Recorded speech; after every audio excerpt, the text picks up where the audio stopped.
دین اسلام کا معاشرتی نظام اس قدر اعلیٰ ہے جس میں پاکیزگی ہی پاکیزگی اور انسانی احترام اور انسانی حقوق کی ضمانت ہے۔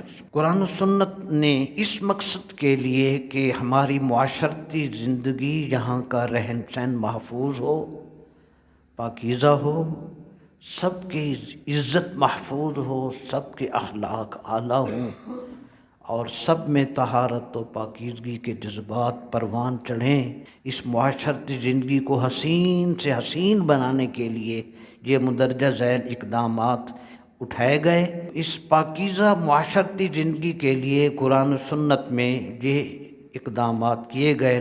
ہر مسلمان مرد اور عورت کو خفیہ طور پر ناجائز جنسی تعلقات سے روکا گیا، زنا کو حرام قرار دیا، زانی مرد اور عورت دونوں کو 100 کوڑے مارنے کا حکم قرآن میں ہے۔